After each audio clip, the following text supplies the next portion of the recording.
when you go to another country, there is a sense of isolation. You are away from your home culture. You're oftentimes away from an extended family social structure, and you can be very isolated in your new country. And the more isolation there is, the more difficult it's going to be for you to deal with any kind of violent or abusive behavior. Immigrants who are who have a very strong social structure within the United States are going to be more supported and are going to run into less problems. But we certainly see a problem with new immigrants who haven't been in the country long, who don't speak English, especially if they're dealing with a spouse or partner who is English speaking, who is much more connected and sort of has all the structure, whereas this individual is very isolated with no structure.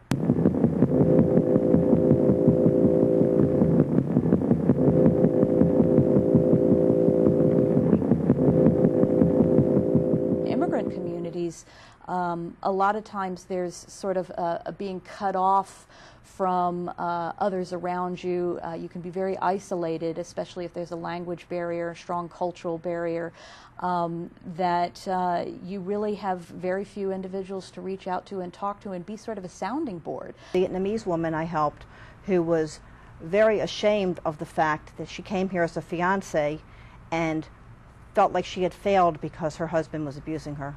I think there are some special issues that impact immigrant women from seeking services. First is they don't know the laws. They don't know that our country, perhaps, I mean some, don't know that our country prohibits violence against people, and they don't know that these services are available. Many women who have recently immigrated, legally or illegally, are afraid of deportation, and the abuser often has convinced them that if she does seek services or tell anyone outside of the family what's going on, that he'll have her deported.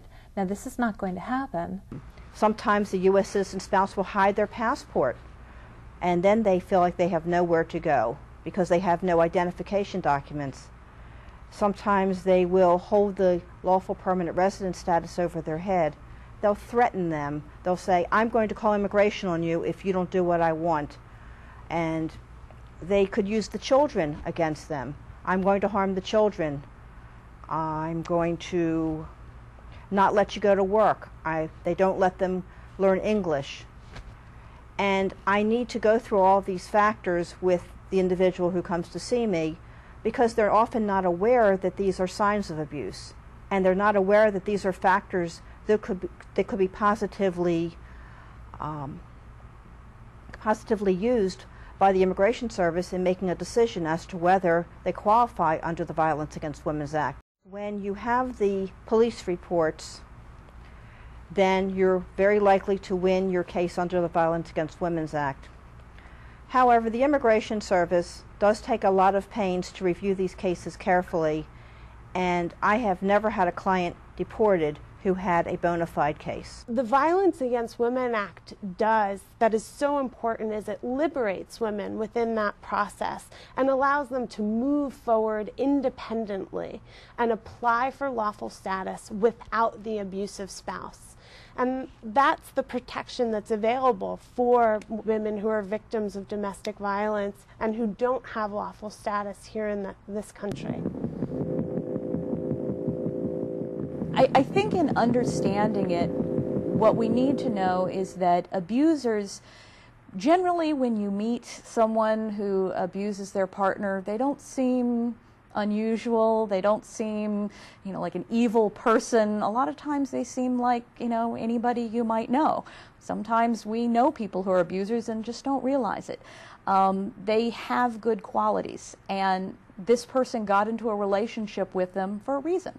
They had good qualities, and they fell in love, and we all try to make relationships work, and we're all taught about sticking it out and forgiveness, and people can get better, people can change. There are many reasons why women don't call.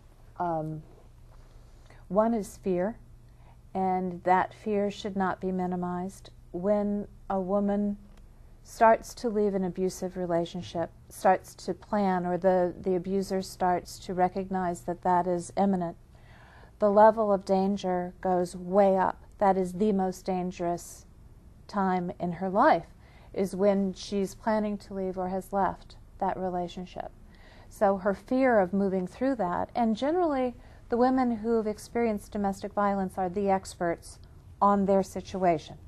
So they know that the danger is going to be severe. So that sometimes keeps them from coming. There are religious reasons where a woman may decide that she shouldn't come, that maybe she feels that it's her responsibility to keep that family intact even if she's being beaten. Economic reasons, that's huge. She may feel, or may truly be, financially dependent on the abuser. Another reason that would keep a woman from calling would be her children. She may not want to take the child away from his daddy. The daddy may love the child may love the daddy. That's going to be a very hard decision to make. And so what you see is that victims really do want to make their relationships work. They want to, stick by their partner. They want to trust when their partner says, "I'm so sorry and I'm going to change." And especially if you have children and a home and a history together, you really don't want to leave that relationship behind without giving it a serious try. So there is a lot of ambivalence that goes into that process. So that's why you see individuals in an abusive relationship really going back and forth about the decision. What we see as inhibitors towards them leaving their spouses are things like economic dependency, cultural challenges, a fear of deportation, a fear of law enforcement. What we see as being the counters to those are really education and awareness. We have noticed, both anecdotally as well as in the literature, is that immigrant families often face a lot of pressures when they do come to the United States. And so there is evidence to suggest that some of those pressures do lead to certain triggers that will increase the chances that there may be violence in the home.